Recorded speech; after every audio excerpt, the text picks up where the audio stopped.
Pero bueno, hermanos, la semana pasada estuvimos hablando acerca de la mesa de los panes de la proposición o la mesa de los panes de su rostro.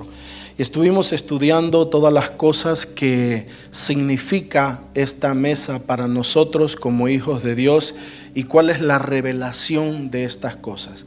Para finalizar, vamos, hermanos, a cerrar la mesa de los panes de la proposición con un último significado. Es el sexto significado. Y con esto estaremos terminando lo que es la mesa de los panes de la proposición. El sexto significado o la sexta cosa que significa el pan de su rostro es la palabra de Dios revelada. La mesa de los panes, el pan representa alimento. El pan representa, como ya estudiamos las semanas anteriores, la palabra de Dios. Y el pan representa la revelación. Primera de Corintios 29:10 dice: cosas que ojo no vio, ni oído oyó, ni que han surgido en el corazón del hombre, son las que Dios ha preparado para los que le aman. Pero a nosotros Dios nos las reveló. Hay cosas, amados, que no se reciben sino por revelación. Dios nos las reveló por el Espíritu, porque el Espíritu todo lo escudriña, aún las cosas profundas de Dios. Romanos 11:33 dice: oh profundidad de las riquezas y de la sabiduría y del conocimiento de Dios. En Dios hay riquezas, hay sabiduría, hay profundidad del conocimiento. Hermanos, ¿qué cree usted que motiva a esas personas que se apartan, que niegan su vida? Hablando de monjes, hablando de religiosos, hablando de todas esas personas que consagran su vida a buscar a Dios. Que Dios es una fuente de bendición inagotable. Dios es una fuente de bendición infinita. Que la revelación de Dios está fluyendo constantemente. El conocimiento, nunca, hermano, terminaremos de conocer a nuestro Dios. Tendremos toda la eternidad. Dios es inmenso. Conocemos del Padre, conocemos de Jesús, conocemos del Espíritu Santo, conocemos de su obra en la cruz.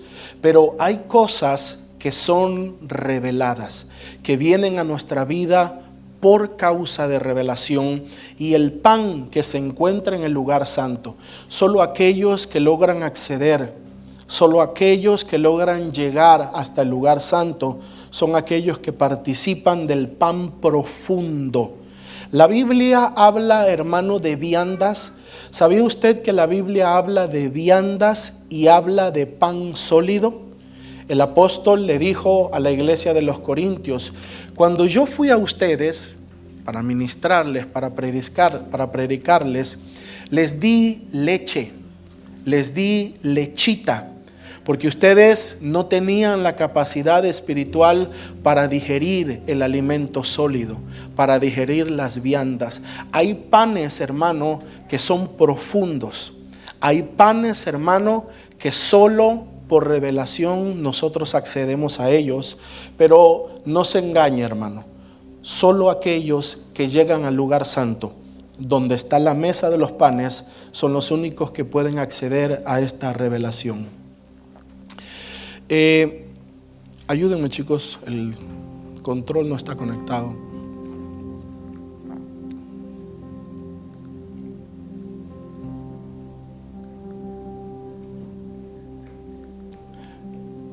Si no se sincroniza, sácalo y conéctalo otra vez, por favor.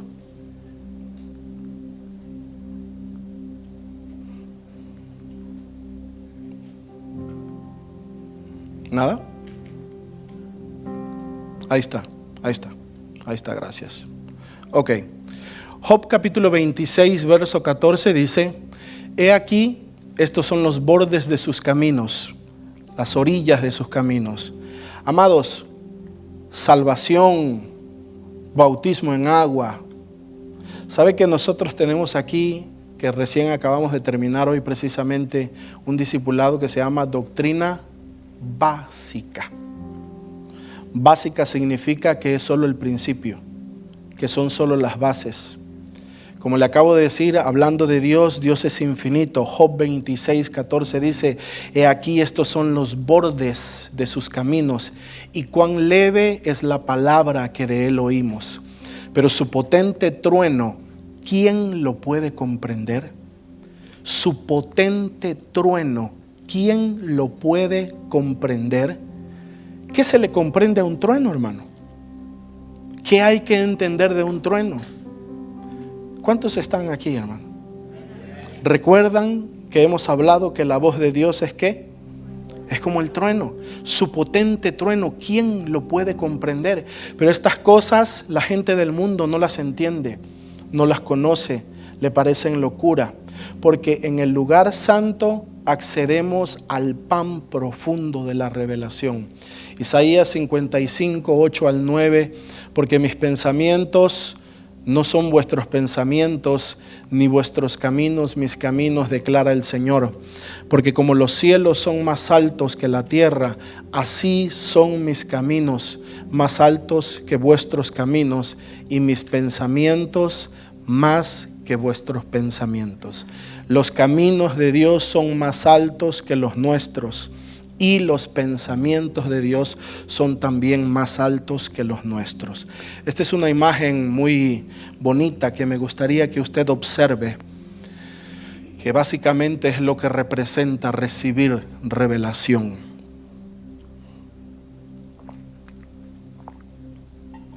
Cuando Dios te abre la escritura, hermanos, entras a otro mundo. Entras a un mundo sublime. Entras a un mundo increíble, que es el mundo de Dios. Entonces, el último significado que estudiaremos de la mesa de los panes es que los panes representan revelación, palabra revelada. Con esto estaremos cerrando lo que tiene que ver con la mesa de los panes de la proposición, y a partir de este momento, hermanos, estudiaremos el altar del incienso. El tercer y último artículo dentro del lugar santo es el altar del incienso. Recuerda que yo le he mostrado siempre esta figura. Si entramos de este lado y estamos viendo hacia el lugar santísimo, a mano izquierda se encontraba la menorá, el candelabro de 7 brazos. A la mano derecha está la mesa de los panes de la proposición que acabamos de estudiar, y justo enfrente, justo antes del velo, se encontraba este tercer y último artículo llamado el altar del incienso, que como usted ya puede ver ahí, representa la oración. Pero vamos a tratar de ir desde abajo, trataremos de caminar lo más rápido posible. Trataré de no detenerme en cosas superficiales para poder llegar a las cosas más sustanciales. Empecemos por la orden, la escritura bíblica. Éxodo 30, 1-8. Si usted quiere leer conmigo, puede hacerlo. Harás asimismo un altar para quemar incienso. Lo harás de madera de acacia. Será cuadrado, de 45 centímetros de largo y de 45 centímetros de ancho, y de 90 centímetros de alto. Sus cuernos serán hechos de la misma pieza. Lo recubrirás de oro puro, tanto su cubierta como sus paredes alrededor y sus cuernos. Le harás alrededor una moldura de oro. Le harás también 2 aros de oro debajo de su moldura, en sus 2 costados, en sus 2 lados, donde se colocarán las varas con que será transportado. Harás las varas de madera de acacia y las recubrirás de oro. Pondrás el altar delante del velo que está junto al arca del testimonio, y delante del propiciatorio que está sobre el testimonio, donde yo me encontraré contigo. 7. Y Aarón quemará incienso aromático sobre él. Lo quemará cada mañana cuando prepare las lámparas. Cuando encienda las lámparas al anochecer, también quemará incienso delante del Señor continuamente a través de vuestras generaciones. Vamos a ver la realización cuando Moisés lo hizo. Éxodo 37, 25 en adelante. Hizo también de madera de acacia el altar de incienso. Era cuadrado, de 45 centímetros de largo y de 45 centímetros de ancho y de 90 centímetros de alto. Sus cuernos estaban hechos de la misma pieza. Lo recubrió de oro puro, tanto su cubierta como sus paredes alrededor y sus cuernos, y le hizo alrededor una moldura de oro. También hizo 2 aros de oro debajo de su moldura en sus 2 costados, en sus 2 lados donde se colocaban las varas con que sería transportado. Hizo las varas de madera de acacia y las recubrió de oro. Hizo también el aceite de la santa unción y el incienso aromático puro, obra de perfumista. Quiero que contemple esta imagen, hermanos, y son algunas representaciones acerca de cómo lucía el altar del incienso. Era un altar relativamente pequeño, cuadrado, pero se veía más o menos así, ya con los cuernos forrados de oro puro, con la corona alrededor o la moldura alrededor también de oro puro, y los anillos que tenía en la parte de abajo en donde se colocaban las varas para ser transportado por los levitas. Como dice, hermanos, ahí el altar del incienso era el preámbulo del lugar santísimo. El lugar santísimo es llamado el Kodesh HaKodashim. Kodesh HaKodashim es el lugar santísimo y el altar del incienso era el preámbulo. Por aquí podemos ver una representación del altar justo delante del velo, el velo que cubría el lugar santísimo, y podemos ver una representación del sumo sacerdote ofreciendo el incienso propicio o quemando. El incienso se quema, hermanos, es una ofrenda quemada, quemando el incienso delante del Señor, conforme a la orden. Aquí están las dimensiones, hermanos, en medidas que nosotros entendemos, pies, que son las medidas de aquí, 1.5 pies de ancho, o sea, un codo, 1.5 pies de longitud, por eso era cuadrado, y 3 pies de altura o 2 codos. Hermanos, los historiadores dicen que la medida de un codo se llamaba codo porque era la distancia del codo humano a la punta de la palma del dedo de un hombre cuando tenía su palma estirada. Esta distancia era la medida de un codo en la antigüedad y en el tiempo de la Biblia. Entonces era un altar pequeño y estas son sus dimensiones. Hablemos un poquito de sus características. Vamos a conocerlas. Ya las leímos, pero vamos a conocerlas. El altar del incienso estaba hecho de madera de acacia, que ya sabemos que la madera representa ¿qué cosa, hermanos? La humanidad de Cristo. La madera se hace polvo. La madera en su estado más puro es polvo.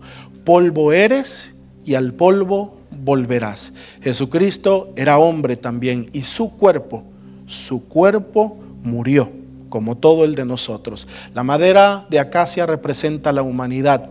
También estaba recubierto de oro puro, lo cual representa la divinidad de Cristo, ya lo sabemos también.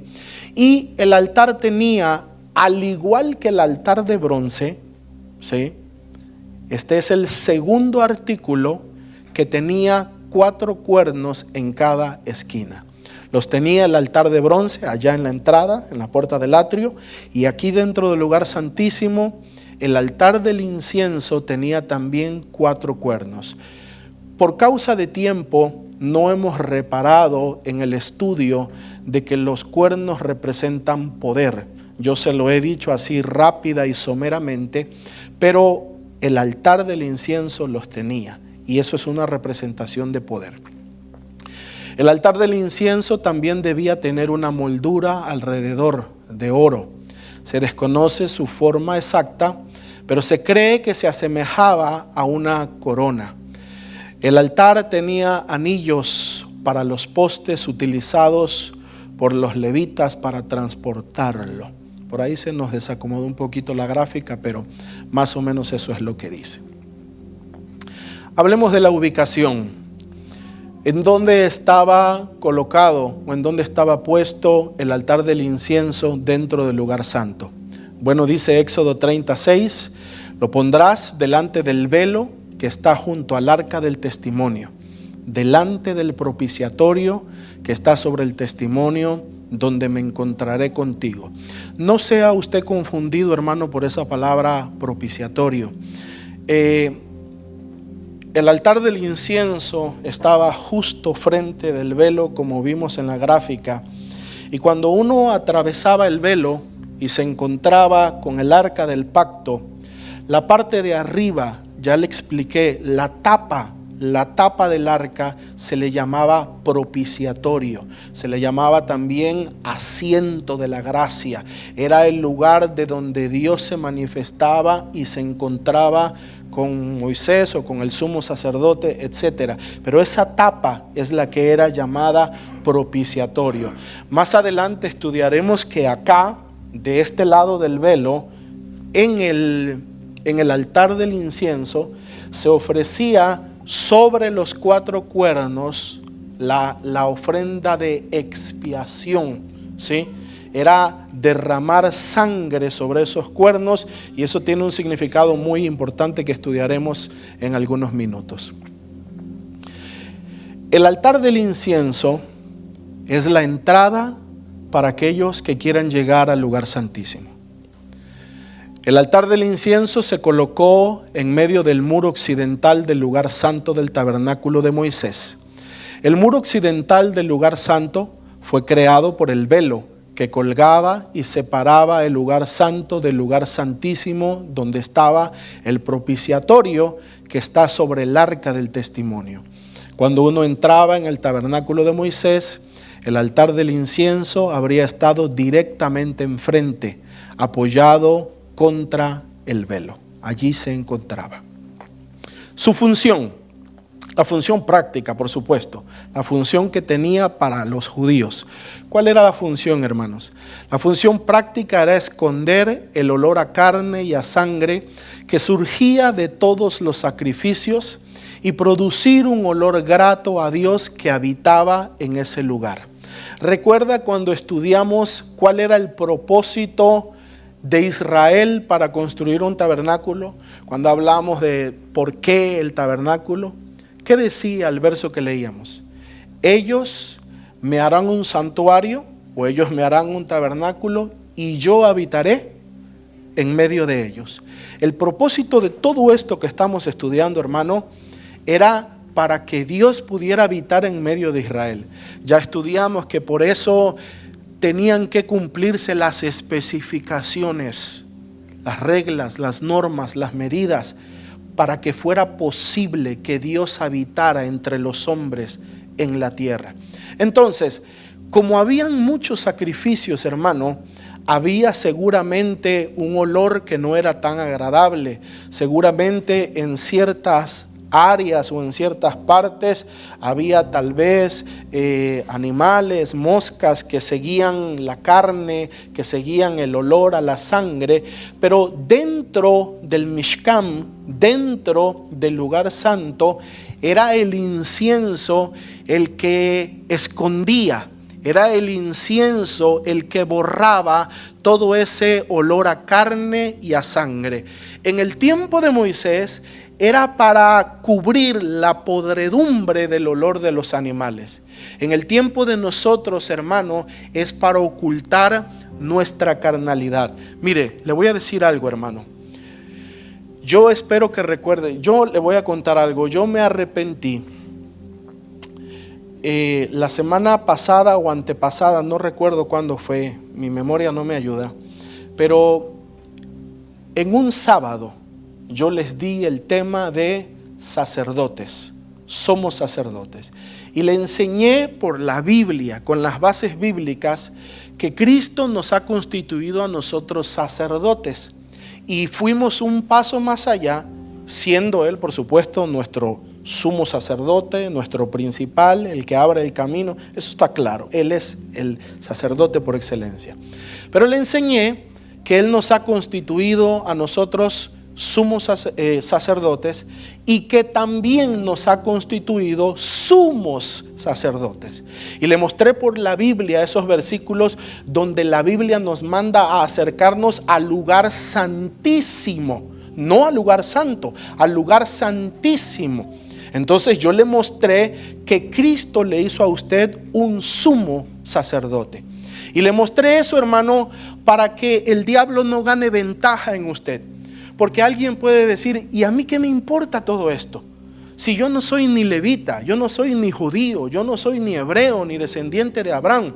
Y ya trasladándolo a nuestra cultura, yo no soy ni pastor. Eso le interesará al pastor, le interesará a los ancianos. No, tú eres un sacerdote.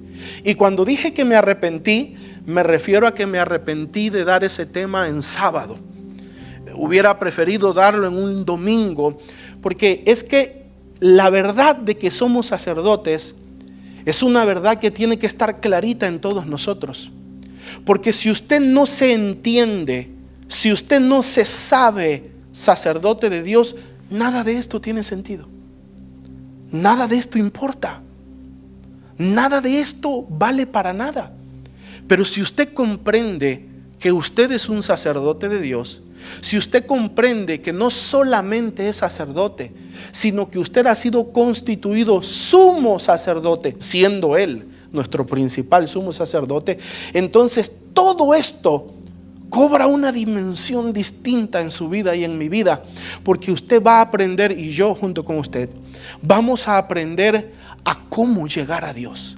Vamos a aprender las especificaciones, las reglas, porque hay reglas. Dios es bueno, sí, Dios es misericordioso, pero hay forma de llegar a Dios, hay manera de llegar a Dios, hay especificaciones de llegar a Dios. Por eso es importante, hermano, que nosotros aprendamos esto. Ahora, regresando a nuestro tema, para no gastar más tiempo. ¿Por qué es importante el altar del incienso? En el tabernáculo de Moisés escondía la podredumbre y el olor de los animales, carne muerta de animales, sangre pestilente de animales.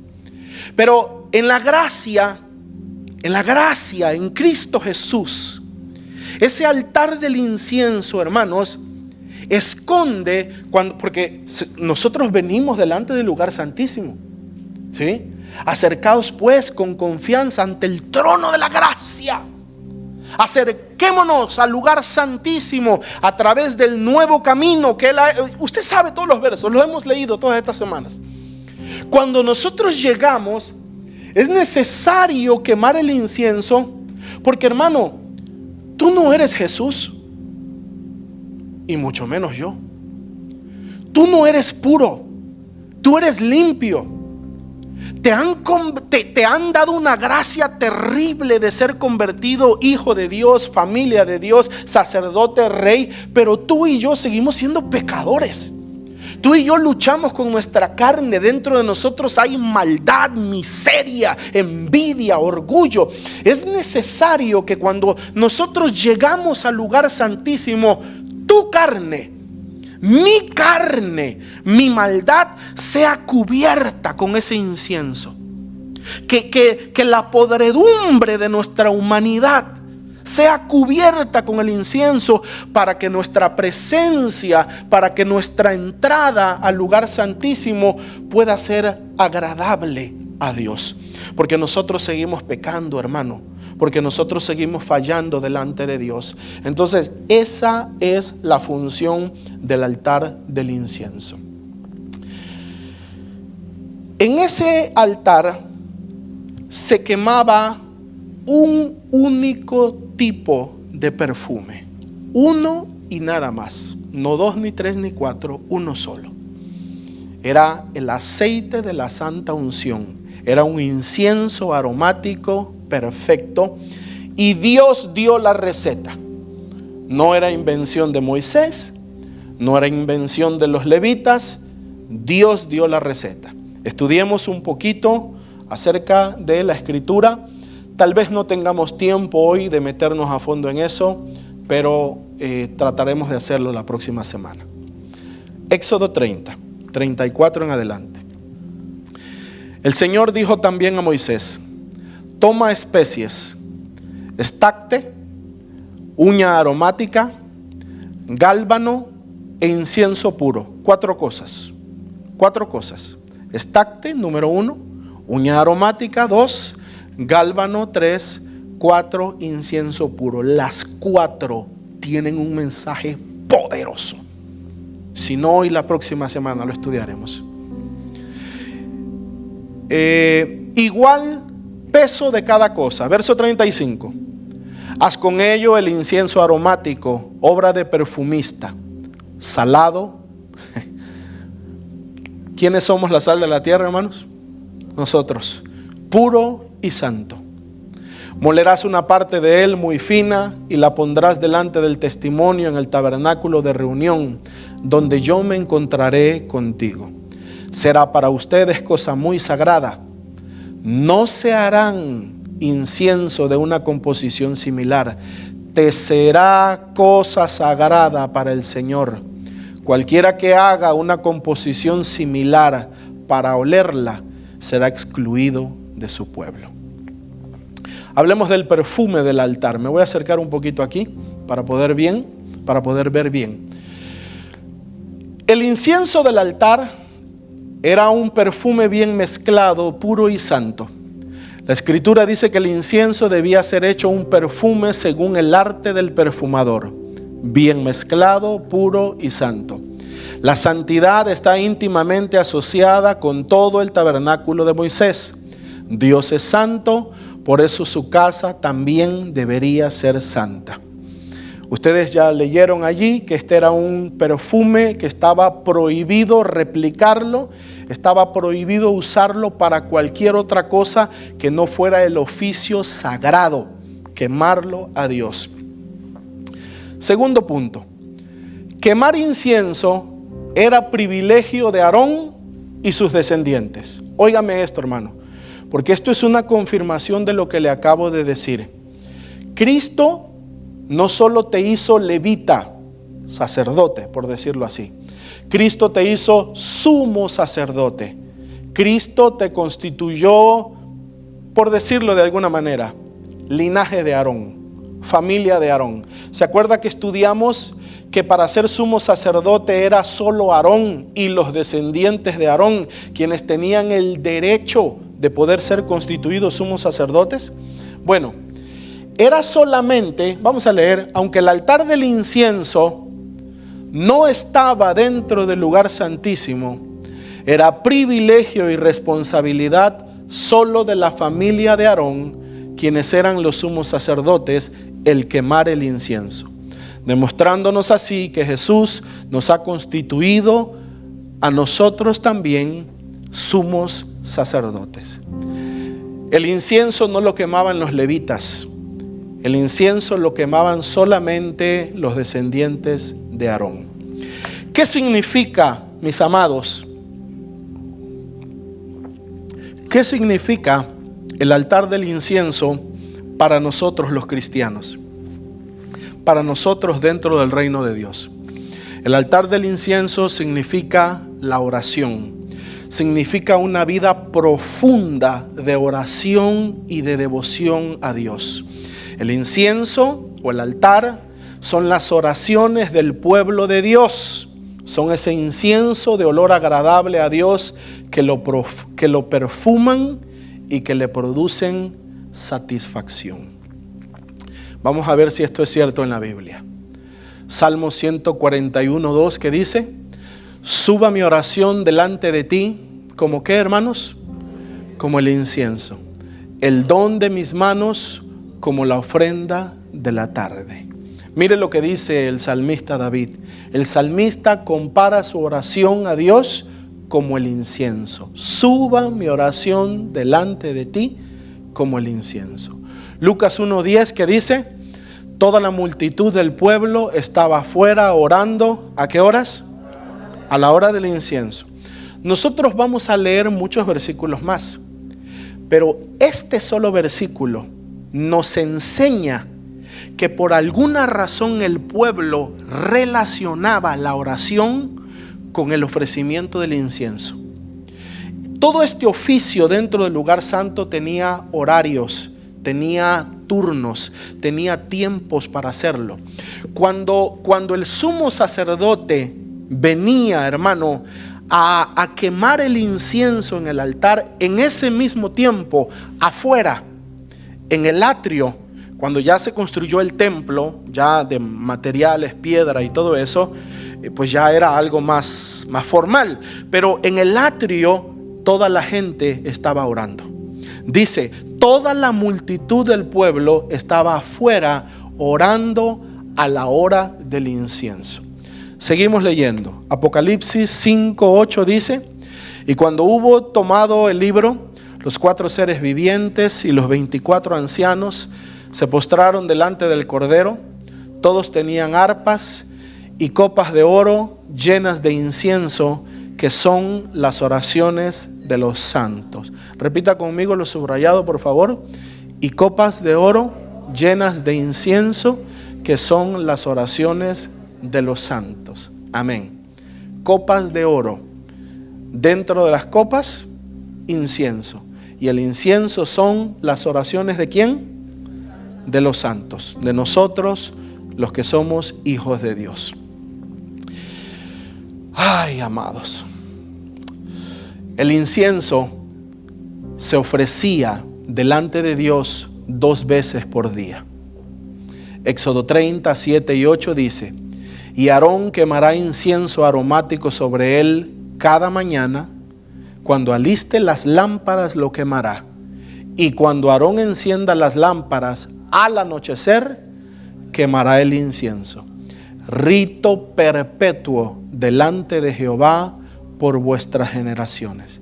¿En qué tiempos, hermanos, ofrecía el sacerdote el incienso delante de Dios? En la mañana y en la noche. En la mañana y en la noche. Hermanos, si el incienso representa las oraciones, se supone que nosotros debemos de orar 2 veces por día. Y eso es lo que dice esta gráfica, por la mañana y por la noche. ¿Se acuerdan, amados? Aquí estamos hablando de oración, altar del incienso, preámbulo para entrar al lugar santísimo. ¿Se acuerdan, hermanos, saliendo, regresando para acá?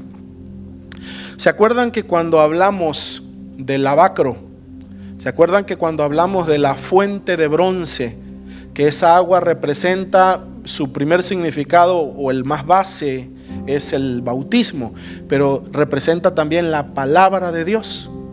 ¿Se acuerdan que leímos ahí que la Biblia nos decía cuántas veces nosotros debemos de estudiar la Biblia al día? ¿Recuerdan ustedes? Nunca se apartará de tu boca este libro de la ley. Diga Biblia, diga Biblia. Este libro de la ley. Nunca se apartará de tu boca este libro de la ley, sino que ¿de qué? De día y de noche. La medida para el estudio de la Biblia es 2 veces por día. Y leímos otros muchos versos, pero quedémonos con eso. Ahora encontramos acá en el altar que la medida para la oración era también 2 veces por día. Los 2 pies del cristiano. Pie derecho, pie izquierdo. Se supone, esa es la voluntad de Dios, hermano. No pelee conmigo, es la palabra de Dios. Se supone que nosotros tengamos 2 tiempos diarios, por lo menos, de comunión con Dios. Por la mañana, en donde nosotros leamos su palabra, en donde nosotros oremos, y por la noche, en donde nosotros oremos y en donde nosotros leamos su palabra. Ustedes se acuerdan, hermanos, los que vienen a los ayunos, los que hacen el esfuerzo. Ustedes se acuerdan que yo les he testificado que no hay nada como leer la Biblia después de orar. ¿Ustedes recuerdan esas cosas, hermano? Tú puedes leer la Biblia en la carne. Tú puedes leer la Biblia después de trabajar, después de andar afanado en la calle con 1000 cosas cargado, después de haberte pasado 1 hora en la televisión, en TikTok, y lo único que ves es letra. Pero si tú agarras la palabra de Dios después de haber estado en el altar del incienso, si tú agarras la palabra de Dios después de haber orado, hermano, todo se abre. Encuentras el pan de la proposición, de la revelación, porque todo se abre. Se supone que nosotros debemos de orar 2 veces por día como mínimo. Se supone, lavacro, palabra de Dios, se supone que nosotros debemos de estudiar la palabra de Dios 2 veces por día. ¿Cuántos de nosotros cumplimos estas cosas? ¿Cuántos de nosotros realizamos estas cosas? ¿Cuántos de nosotros hacemos esto? ¿Cuántos, hermano? ¿Por qué nuestras vidas espirituales están como están? ¿Por qué tu fe está como está? ¿Por qué calificas las cosas y la iglesia como estás? Porque no estás cumpliendo. Oiga, hermano, estamos como estamos porque estamos dedicando tiempo a todo menos a lo primordial. Estamos como estamos espiritualmente hablando porque estamos dedicando tiempo a todo menos a lo espiritual. Y por la mañana y por la noche es lo mínimo. Porque yo, si me da tiempo, le voy a enseñar que en la Biblia hay héroes. Y muchos están registrados en Hebreos capítulo 11. Hay héroes. Hay, y digo esto, hermano, no por mal, hay locos que lo han hecho 3 veces por día. Daniel oraba 3 veces por día. David buscaba a Dios 3 veces por día. Elías lo buscaba 3 veces por día.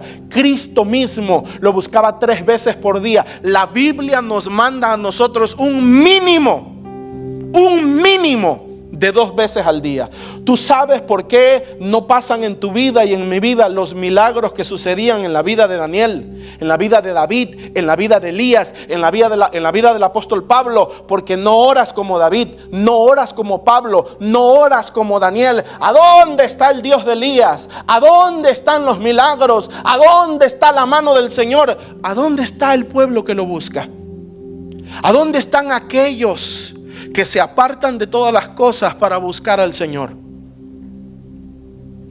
2 veces por día se debe de orar, se debe de buscar a Dios. Hermano, perdóname que yo insista en esto, porque si lo hago es porque siento que el Señor está en esto, pero no contestes, porque aquí no se trata de evidenciar a nadie. ¿Cómo está tu vida de oración? Salte, hermano, salte de la media de este mundo. Salte de la media de esta generación. Esta generación es llamada la generación del pamper, porque es una generación que no se le puede hablar, que no se le puede dar órdenes, que no se le puede enfrentar. Por eso se le ha llamado la generación de cristal, porque llora de todo. Allá afuera te demandan por todo, te van a acusar por todo, te van a decir no te metas conmigo, es mi libertad. Pero tú eres un hijo de Dios, tú vives de acuerdo a las normas del reino. No camines con la cultura de esta vida. No seas un niño, recibe la palabra que Dios te da, tómala como un hombre. No te ofendas, no te ofendas. Sabe que Dios busca tu bien, sabe que Dios está tratando de acercarte a Él. ¿Cómo está tu vida, hermano? ¿Cómo está tu tiempo de devoción? Me has oído decir 1000 veces esto, te lo repito: todo puede esperar, todo puede esperar. Pero tu tiempo con Dios no puede ser negociable. Tu tiempo con Dios no tiene precio, porque de Él demandan todas las cosas, o de Él emanan todas las cosas. Jesucristo, el Señor Jesucristo, es el intercesor supremo. Él es el orador y el intercesor supremo. Hebreos 7:25 dice: por esto también, hablando de Jesús, puede salvar por completo a los que por medio de Él se acercan a Dios, puesto que vive para siempre para interceder por ellos. ¿Qué cosa hace Jesús, hermanos? Intercede por nosotros. Jesucristo vive para siempre para interceder. Jesucristo vive para interceder. Repítalo conmigo: Jesucristo vive para interceder. Jesucristo es el intercesor supremo. Jesucristo, como ya estudiamos, es esa cornisa de oro, es esa corona de oro alrededor de la mesa de los panes que hace que el pan no se caiga, que el pan permanezca en la presencia de Dios, que el pan esté delante del rostro de Dios. Jesucristo es esa cornisa que nos guarda para que no resbalemos. Jesucristo es nuestro intercesor. Jesucristo nos mantiene en la presencia del Señor. Romanos 8:34 dice: ¿quién es el que condenará? Cristo es el que murió, mas aún es el que también resucitó, quien además está a la diestra de Dios, y quien, ¿qué, hermanos? Quien intercede por nosotros. Juan 17:5: no ruego que los quites del mundo, sino que los guardes del maligno. Diga conmigo: Jesucristo ruega por nosotros. Juan 14:16: y yo rogaré al Padre. Ahí está, hermano, la faceta de Cristo de intercesor en su máxima expresión. Y yo rogaré al Padre, y les dará otro consolador para que esté con ustedes para siempre. Primera de Juan 2:1 dice: hijitos míos, estas cosas les escribo para que no pequen. Y si alguno peca, abogado tenemos delante del Padre, a Jesucristo el justo. Gloria a Dios. Primera de Timoteo 2:5: porque hay un solo Dios y un solo mediador entre Dios y los hombres, Jesucristo hombre. Amén. Jesucristo nuestro intercesor. Jesucristo nuestro intercesor. Amados, la oración o el incienso trae lo sobrenatural. ¿Cuántos creen esto? La oración trae manifestación de ángeles, visiones, revelación, parucías divinas, respuestas del cielo. La oración produce profetas. La oración trae lo sobrenatural. La oración trae lo sobrenatural. ¿Tú sabes por qué los cristianos fríos se burlan de aquellos cristianos que tienen experiencias sobrenaturales? Y tú sabes por qué juzgan con una vara incorrecta y van a ser juzgados por Dios. Porque no tienen una vida de oración, porque tienen religión, han conocido a Cristo, pero sin vida de oración no hay vida sobrenatural. Y cuando tú oyes a los demás decir: Dios me habló, Dios me dijo, yo vi, yo sentí, el Señor se me manifestó, porque el león juzga por su condición, hermano. El león juzga por su condición.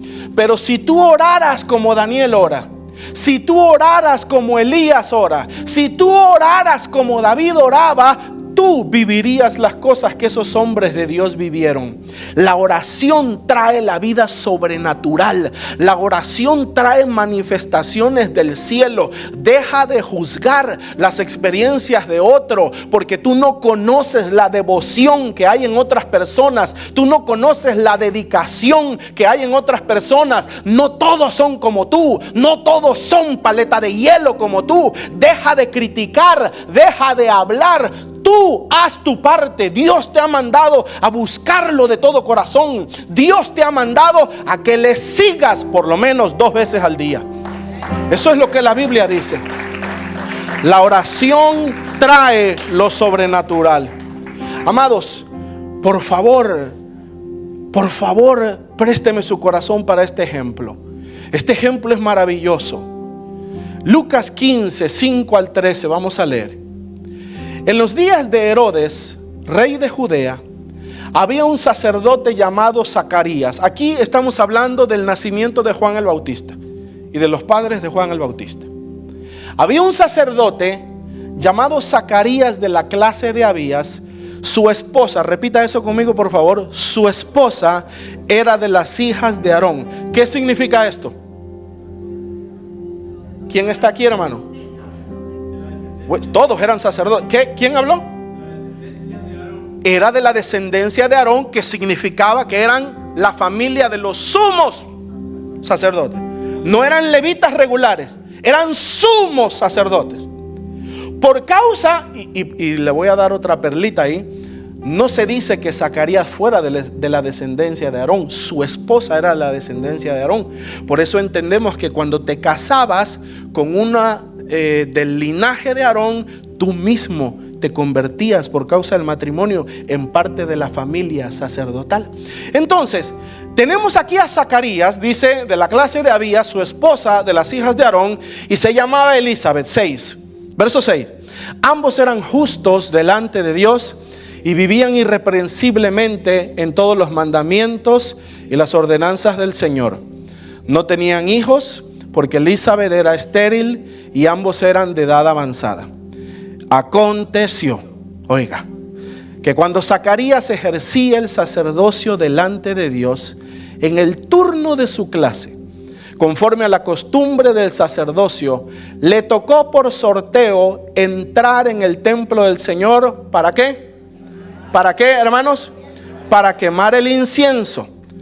Toda la multitud del pueblo estaba afuera viendo TikTok. ¿Qué hacían, amados? Orando a la hora del incienso.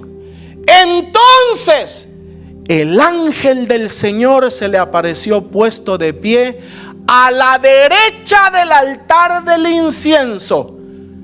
Zacarías se turbó cuando lo vio y el temor se apoderó de él. ¿A dónde se apareció el ángel? ¿En la entrada? ¿En la puerta llamada la verdad? ¿En la menorá? ¿En la mesa de los panes? ¿A dónde se le apareció, hermano? En el altar del incienso. Al lado del altar del incienso, el pueblo oraba, se ofrecía la oración, se ofrecía el incienso. Sigamos leyendo, verso 13. Pero el ángel le dijo: no temas, Zacarías, fuerte diga esto, porque tu oración ha sido atendida. Tu oración ha sido atendida. Tu esposa Elizabeth te dará a luz un hijo y llamarás su nombre Juan. Zacarías era un hombre de oración. Zacarías era un hombre de oración. La oración trae manifestaciones angélicas. La oración trae manifestaciones angélicas. Si tú oras, Dios se te va a revelar. Si tú oras, el cielo se va a abrir delante. ¿Usted cree que todo eso, hermano, es coincidencia? Eso es un mensaje claro del cielo. Yo no sé si usted lo ve así, hermano. Eso es un mensaje claro del cielo. La visitación vino a la hora del incienso, porque Dios, el cielo, responde a la oración. El cielo responde al clamor. El ángel, la visitación vino a la hora del incienso. Y el lugar en donde se apareció el ángel fue al lado del altar. Y 3, la palabra del ángel: no temas, porque tu oración. Zacarías era un hombre ¿de qué? De oración. Tu oración ha sido atendida, oída delante de Dios. La oración trae visitaciones angélicas. La oración trae lo sobrenatural. En la oración hay visiones. En la oración hay parucías divinas. En la oración hay respuesta a las peticiones. En la oración o por la oración se conciben, se paren siervos de Dios, profetas, reyes, apóstoles, evangelistas, hombres que van a traer la voluntad de Dios. Hermano, en la oración, estando en oración, y el Señor me permitirá decirles esto por causa de testimonio, en la oración yo he visto visiones. Estando en oración sobre mis rodillas, se me han aparecido como pantallas enfrente de mí y he visto visiones, hermano. En la oración se me han dado mensajes específicos, direcciones. Vas a ir con fulano de tal, vas a ir con sultana de tal y le vas a hablar esto está pasando, esto está sucediendo. En la oración me han dado respuestas. En la oración, hermano, me han dado armas. Yo le he contado esto: cuando la bruja se me apareció, el Señor me mandó a orar y yo estaba orando y el Señor me dijo: hoy viene. Yo estaba preparado para recibirla. ¿Por qué? Porque estaba en oración, estaba en clamor por Dios. Si tú no oras, hermano, ni la hoja del árbol se te va a mover. Si tú no oras, no digas: es que Dios no responde, es que solo la Marta dice que Dios le habla. Y ¿qué tendrá la Marta? Pues la Marta ora por Dios. La Carmita ora por Dios. La Linda ora por Dios. Ora tú, varón. Ora tú. No les gusta, ¿verdad? Digan amén, varones. Ora tú. Busca a Dios tú. Paga el precio. Paga el precio de la búsqueda a Dios. En la oración se desata lo sobrenatural. En la oración suceden cosas maravillosas. El cielo se abre. La oración desata lo sobrenatural sobre nosotros. Por la oración, un ángel apareció a Daniel. Daniel 10:12, ahí está la cita. ¿Recuerda usted eso? ¿Qué estaba haciendo Daniel, hermano, cuando vio la visión junto al río del varón que descendió sobre él? Estaba atascándose, hermano, con un cordero. ¿Qué estaba haciendo, hermano? Estaba orando, estaba clamando. Y el ángel descendió. El cielo se abrió. Por la oración nació un profeta llamado Samuel. Primera de Samuel 1:11. ¿Cómo parió, hermano? ¿Cómo parió su madre a ese hijo? Por la oración.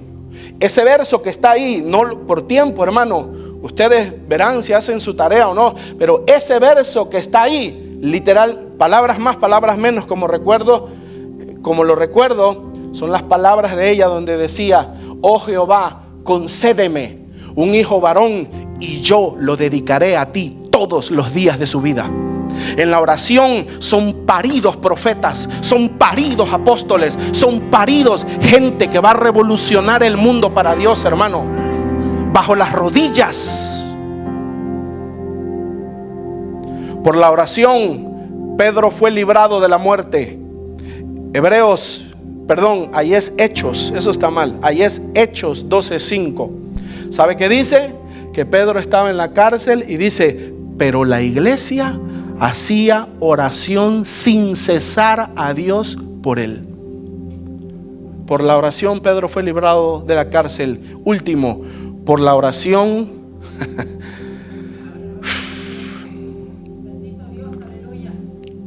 todos fuertes, hermano, todos fuertes. Leamos: aconteció que cuando todo el pueblo se bautizaba, también Jesús fue bautizado, y orando,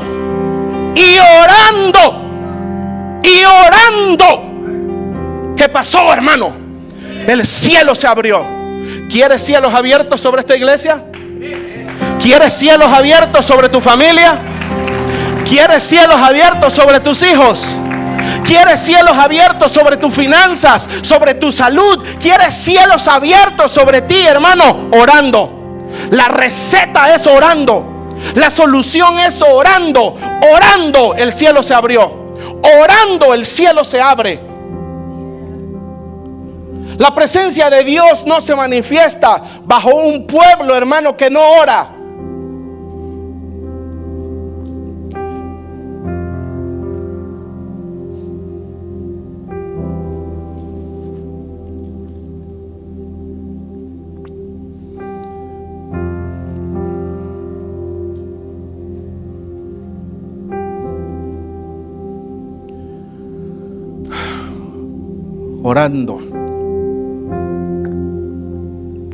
Orando. lo sobrenatural viene orando. Hay poder en la oración. Los cuernos del altar se rociaban de sangre una vez por año para expiación. Éxodo 30:10 dice: y sobre sus cuernos hará Aarón expiación una vez en el año con la sangre del sacrificio por el pecado para expiación. Una vez en el año hará expiación sobre él por vuestras generaciones, será muy santo a Jehová. Sobre ese cuerno, o sobre esos 4 cuernos que tenía el altar, hermano, se rociaba sangre, la misma sangre del sacrificio que se usaba ya en el altar de bronce afuera. Era la misma sangre que se rociaba aquí para expiación. La expiación es muy profunda, pero dentro de todos, expiar significa quitar la culpa. Ahora, usted eso es lo que va a ver en el diccionario, la frase quitar la culpa. Pero cuando uno estudia, hermano, más profundo, y lo estudiamos cuando hablamos del altar de bronce, expiar implica pagar el precio por una culpa. O sea, no es de decirte perdón y se acabó. No. Pagar el precio. Sufrir la condena. Sufrir el azote que merecen tus actos. Eso es expiar. Se dice de una persona cuando usted la ve trabajando en la calle, se dice está expiando sus delitos. Está pagando sus delitos. Ojo con esto. Ojo con esto. El altar del incienso es el preámbulo para entrar al lugar santísimo. Si tú y yo entramos en nuestra condición pecadora a ese lugar, inmediatamente caemos muertos, fulminados delante de la presencia del Señor. Nuestra culpa pecadora, nuestra condición pecadora se expía para poder entrar al lugar santísimo a través, escuche esto hermano, a través de la misma sangre de Cristo que fue derramada allá en la cruz del Calvario, figurando el altar de bronce. Esa misma cruz no solo te salvó, esa misma sangre no solo te salvó, esa misma sangre te da la entrada, te da el acceso al lugar santísimo. Esa misma sangre, cuernos, poder. Esa misma sangre tiene poder para introducirte ante la presencia misma del Dios viviente. La sangre de Cristo tiene poder. La sangre preciosa de Cristo tiene poder.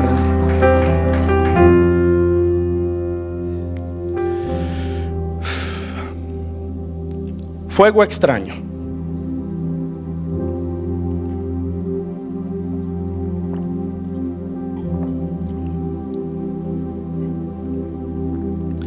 A pesar de que Dios dio direcciones específicas para que sobre ese altar no se ofreciera ningún perfume ni fuego extraño, los sacerdotes pecaron contra Dios y ofrecieron fuego ajeno, fuego extraño delante de Dios. Estaba prohibido quemar cualquier incienso a Dios que no fuera el ordenado. Éxodo 39, lea conmigo, dice: no ofreceréis sobre él incienso extraño, ni holocausto, ni ofrenda, ni tampoco derramaréis sobre él libación. Extraño. ¿Qué significa la palabra extraño en el versículo que acabamos de leer? La palabra hebrea traducida como extraño es la palabra sur o sor. No tengo ni la más mínima idea de cómo se pronuncia, hermano, pero es esa palabra que está ahí. Eso es hebreo y significa extraño. Y su significado es apartarse, ser extranjero, extraño, profano. En algunos casos se usa para denotar adulterio. No podía el perfume que se quemaba en el altar del incienso, no podía ser replicado. El incienso al Señor no debe usarse fuera del tabernáculo de reunión para uso personal, y cualquiera que lo haga será separado de su pueblo. Este poder de la oración, el incienso es la oración. Este poder déjeme ponerlo así. Leímos el versículo, hermano, no se vaya a molestar conmigo. La oración debe ser solamente para Dios, ofrecida a Dios.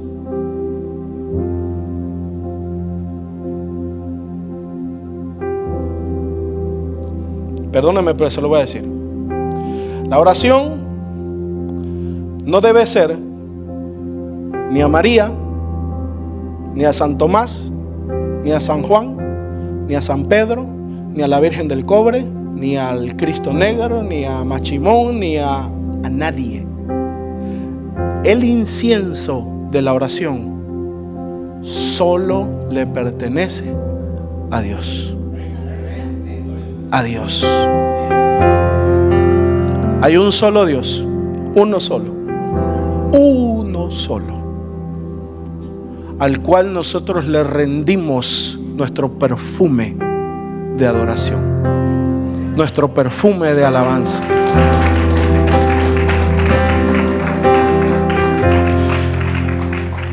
Este perfume no podía ser comercializado, no podía ser copiado para ser vendido o comercializado. Cualquiera que lo hiciera era echado de su pueblo. Tú hacías una réplica del perfume y eras desterrado de tu pueblo. Nadab y Abiú, hijos de Aarón, son juzgados por Dios. ¿A cuántos les gustaría ser juzgados por Dios, hermano? ¿Sabe que la Biblia dice que horrenda cosa es caer en manos del Dios vivo? Nadab y Abiú, ¿quiénes eran Nadab y Abiú? Hijos de Aarón, eran de la familia sacerdotal. Son juzgados por Dios. Lea conmigo, ya vamos a terminar, hermano, acompáñeme por favor. Levíticos 10 dice: Nadab y Abiú, hijos de Aarón, tomaron cada uno su incensario y pusieron en ellos fuego, sobre el cual pusieron incienso, no dice cuál, y ofrecieron delante de Jehová fuego extraño que él nunca les mandó. Y salió fuego de delante de Jehová y los quemó, y murieron delante de Jehová.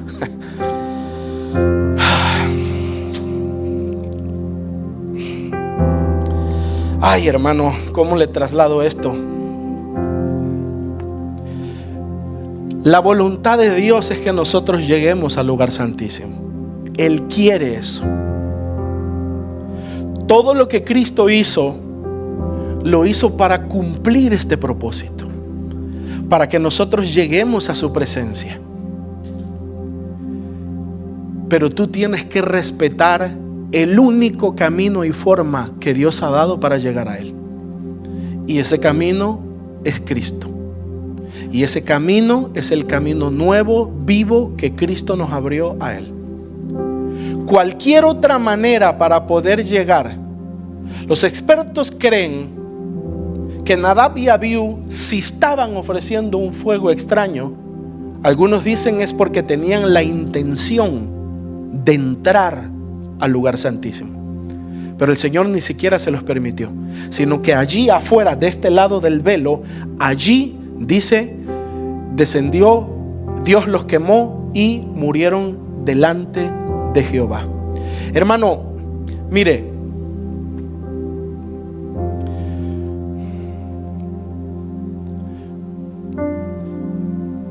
yo le voy a recordar algo que le he dicho acerca de la disciplina. La iglesia impone disciplina a sus miembros por causa de pecados y faltas de conducta a la moral. Pero esa disciplina, hermano, no tiene el propósito de alejar a las personas de Dios ni de la iglesia. Esa disciplina de hecho es un favor. La disciplina es protección para la persona. ¿Por qué? Porque cuando el corazón de una persona está endurecido, no entiende que ese Dios que habita en el lugar santísimo es santo. y que su tabernáculo y todos los utensilios son santos, son consagrados, que el oficio es santo, y que si esa persona, como Nadab y Abiú, ofrece fuego extraño, va a ser juzgado delante de Dios. La disciplina tiene el propósito no de alejar a una persona de Dios, sino de guardarla para que el juicio de la santidad de Dios no caiga sobre esa persona. La disciplina lo que hace es apartar del servicio, apartar del sacerdocio, no de Dios, no de su casa, no de venir a la mesa, sentarse, participar, comer, tener comunión con Dios. La disciplina aparta a la persona del sacerdocio. Es una medida de protección para que no le pase lo de Nadab y Abiú, para que no le pase lo de Saúl, para que no le pase lo del rey Usa, para que no le pase lo de los otros que hemos estudiado. La disciplina, hermano, es una medida de protección para que la persona no sea consumida, para que la persona no sea juzgada. No es para que la persona se aleje de la iglesia, no es para que la persona se vaya de Dios, es para que la persona sea protegida. Y cuando sus vestiduras sean una vez más limpias y sacerdotales, esa persona puede una vez más ejercer su sacerdocio. Dice, sigamos leyendo: fuego extraño, persiguiendo sus propias intenciones. Diferente al ordenado, un fuego diferente al ordenado. Ya leímos Levíticos 10:1, donde dice que ofrecieron un fuego extraño. Y dice: Nadab y Abiú, hijos de Aarón, pusieron carbones encendidos en sus incensarios y encima esparcieron incienso. De esta manera desobedecieron al Señor al quemar ante él un fuego equivocado, diferente al que él había ordenado. Oh, ya recordé. Tomé esto porque es una versión diferente. Es la NTV, que es la Nueva Traducción Viviente. Y me llamó mucho la atención cómo dice aquí que el fuego que Nadab y Abiú ofrecieron era diferente al ordenado. Era un perfume diferente, tenía una composición diferente. A Dios se le adora de la manera ordenada, a Dios se le adora de la manera que Él estipuló, a Dios se le ora de la manera que Él estipuló. Por eso Nadab y Abiú fueron juzgados. Aunque la Biblia no habla de las intenciones de Nadab y Abiú, sí especifica que el fuego no era el ordenado por Dios. Esto nos habla claramente de que Nadab y Abiú estaban persiguiendo sus propias intenciones. Y creo que abajo decía: y por eso fueron juzgados por Dios, ¿verdad? Muy bien. Vamos a finalizar aquí, hermanos. Vamos a ponernos de pie.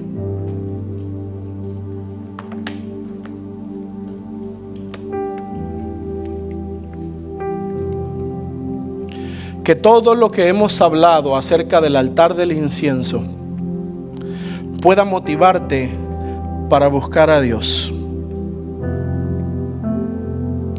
Si esta palabra te mueve a restablecer tu contacto con Dios, entonces habremos tenido éxito. Cierra tus ojos, hermano.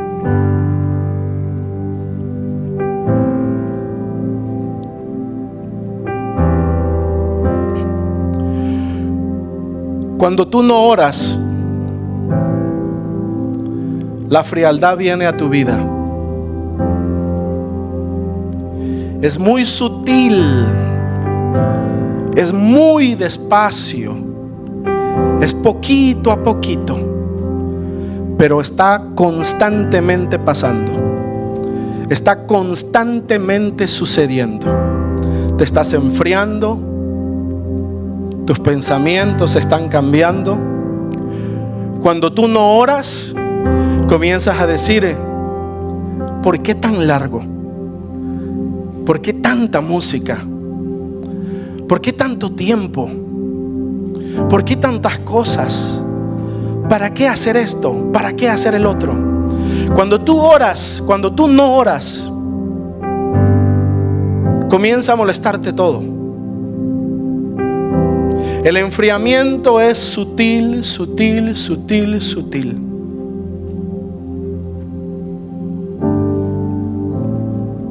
Y hermano, yo te voy a decir una cosa más. Restablecer el fuego en tu vida no es el proceso de un día. Avivar tu vida, que el incienso arda en tu vida, que tengas vida, es un precio que se paga cada vez que te alejas. Cuando te alejas de la oración, vuelves a empezar desde cero. Cuando te alejas de la oración, vuelves a la carne y tendrás que romper uno por uno los obstáculos y las barreras con disciplina, día a día, con tiempo, con perseverancia, hasta poder llegar una vez más al punto donde estabas. Te habla una persona que 1000 veces ha pasado ese proceso.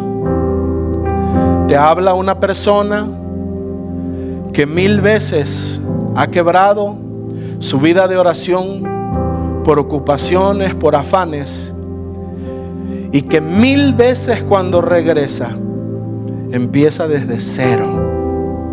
Desde cero. Por eso hemos aprendido que no vale la pena cortarlo, que nada tiene la importancia, nada tiene el peso para quebrar tu comunión con Dios. Cuando no oras, todo comienza a molestarte.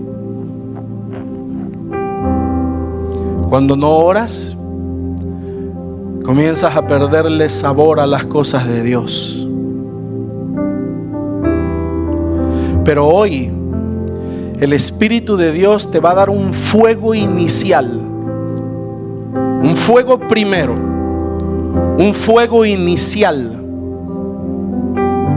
para que con ese fuego, para que tú te lleves hoy los carbones encendidos, y será tu trabajo mantener esos carbones encendidos.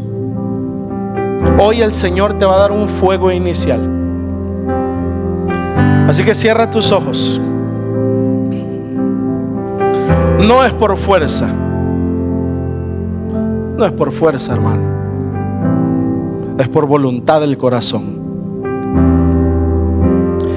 Aquellos que quieren encender, aquellos que quieren perfumar el trono de Dios. El trono de Dios no se perfuma con alabanzas. El trono de Dios se perfuma con oración.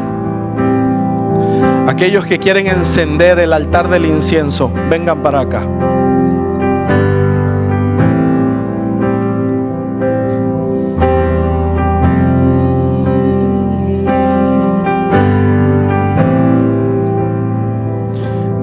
Aquellos que dicen, yo ya estoy viendo las cosas diferentes.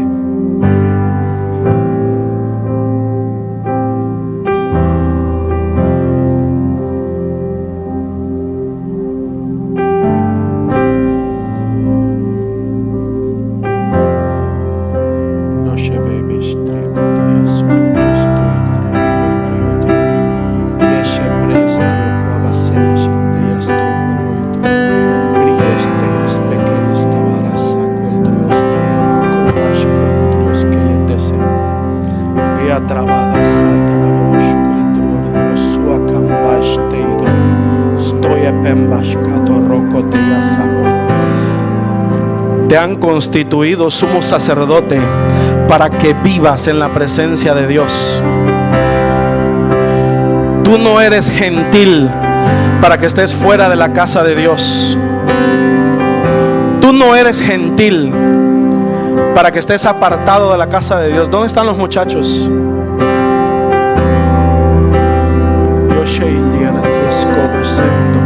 Stay there. Solo quiero a Minor y a Joshua.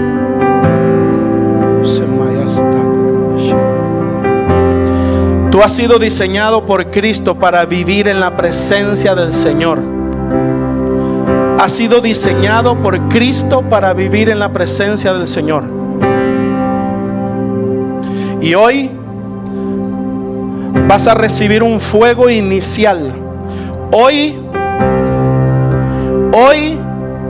si tú estás aquí, yo no te estoy juzgando, mi hermano. Si tú estás aquí, es porque sobre tu altar hay solo cenizas.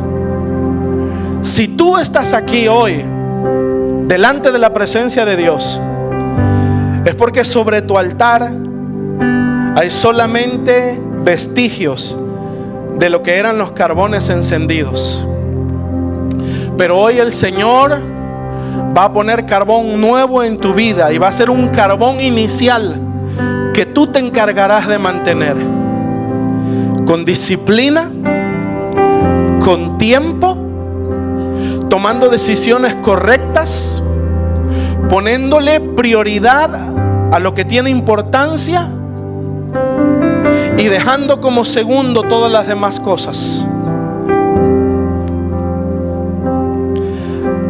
En el nombre de Jesús, Espíritu de Dios, Espíritu de Dios, Espíritu de Dios, Espíritu Santo de Dios, ven Señor ahora, ven Señor ahora, ven Señor en el nombre de Jesús, ven Señor ahora en el nombre de Jesús, en el nombre de Jesús, en el nombre de Jesús.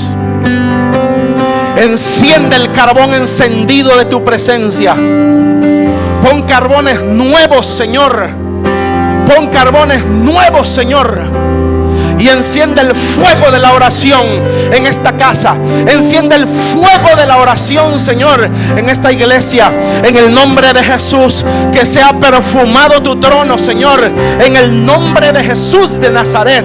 Ahora que vuelvan las lenguas, que vuelvan las visiones, que vuelva lo sobrenatural, que vuelvan las visitaciones angélicas, que vuelvan las manifestaciones del reino, que vuelvan, Señor, en el nombre de Jesús. Sea activada, sea activada, sea activada una vez más en el nombre de Jesús. Que vuelva lo sobrenatural a tu vida ahora en el nombre de Jesús de Nazaret. Se corta la frialdad en el nombre de Jesús, en el nombre de Jesús de Nazaret. Recíbelo ahora, hermano. Levanta tus manos y di: yo lo recibo. Recibe la presencia de Dios que te dé vida. Recibe la presencia de Dios que te dé vida. En el nombre de Jesús.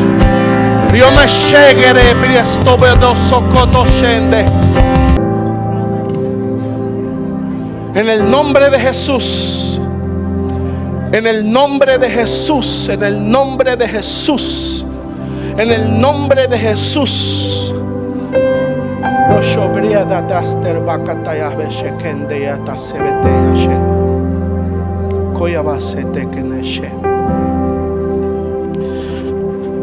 Lo especial de tu danza, hija, es que no es aprendida. Lo especial de tu danza delante de los ojos de Dios es que no es mecánica. Lo especial de tu danza, lo que hace especial tu danza ante los ojos de Dios, es que es pura, es que es completamente espontánea. No responde a pasos aprendidos, sino que responde a un corazón agradecido. Responde a un corazón que ha encontrado el amor. Nunca pierdas eso. Nunca pierdas eso. Porque el principio de toda adoración es un corazón agradecido. Es un corazón que ama. Y en segundo lugar, viene lo que hacemos para Él.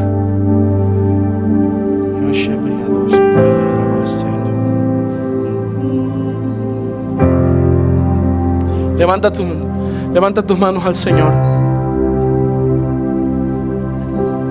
En el nombre de Jesús. En el nombre de Jesús. En el nombre de Jesús.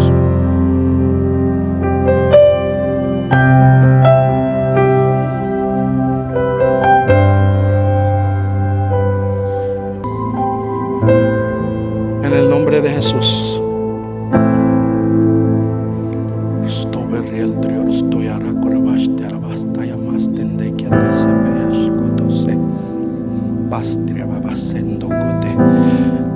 Te voy a invitar a hacer algo, hermano.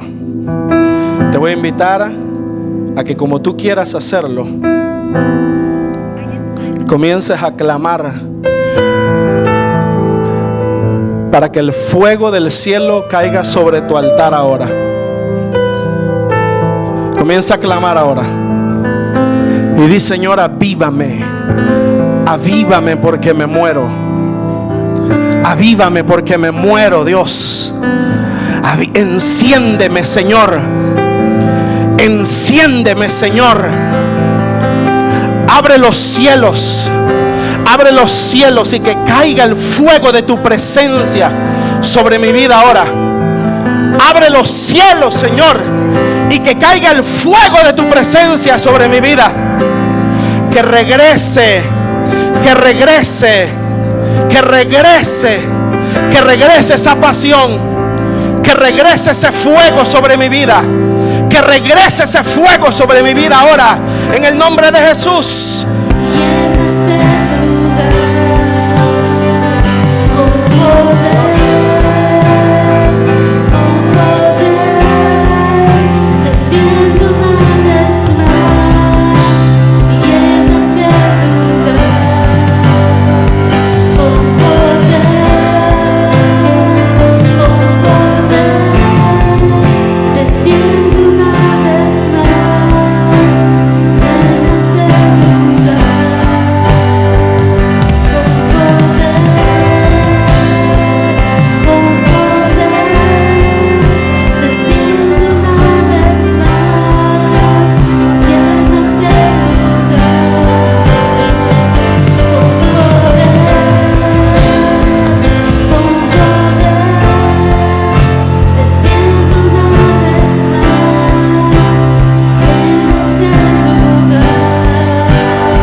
Decir lo que veo. Veo un vaso de barro que revienta y que explota y que sale una llama de fuego de tu vida. Veo una vasija que se quiebra y que sale el fuego ahora. Que sale el fuego que estaba dentro. Ahora brilla para el Señor. Enciéndete para el Señor ahora. En el nombre de Jesús de Nazaret. Enciéndete para el Señor. Que se quiebre la vasija de tu humanidad y que salga a la luz la sierva de Dios que hay dentro de ti. Que salga a la luz la profeta que hay dentro de ti. Que salga a la luz ahora la mujer espiritual. Sale a la vida. Sale a la vida. Que muera la humanidad. Que muera la carne. Y ahora nace la mujer de Dios. Ahora nace la mujer espiritual. Un nuevo tiempo para ti, hija. Un nuevo tiempo para ti. Nace la mujer de Dios. Nace la mujer de Dios ahora. En el nombre de Jesús. En el nombre de Jesús.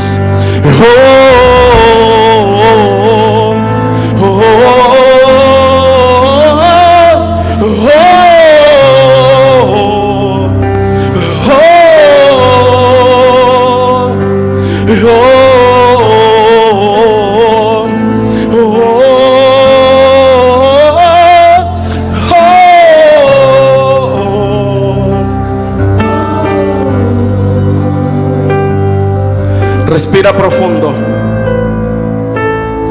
Vamos, respira profundo. Respira profundo. El Espíritu de Dios está llenando tu vida a través de tu aliento para una nueva vida, para un nuevo fuego que el día de hoy tú te comprometes a mantener. Tú te comprometes a mantener. Te vas a sorprender. Yo no sé para quién es esta palabra. Te vas a sorprender que cuando ores, los programas de televisión que habitualmente ves te van a parecer sucios. Yo no sé a quién le estoy hablando. Te vas a sorprender. Cuando regreses a la oración, vas a sentir cómo ciertos programas, cómo ciertas cosas te contaminan. Porque cuando llegas a la oración, los sentidos espirituales se te abren. El fuego se enciende. Tu visión se levanta. Te vas a sorprender.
Hermana linda, yo tengo una palabra para ti.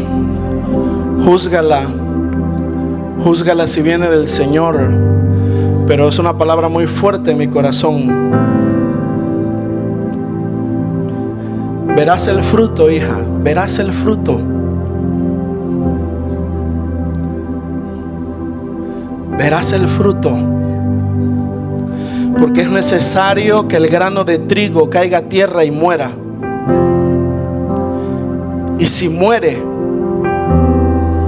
dará mucho fruto. Dará mucho fruto. Verás el fruto.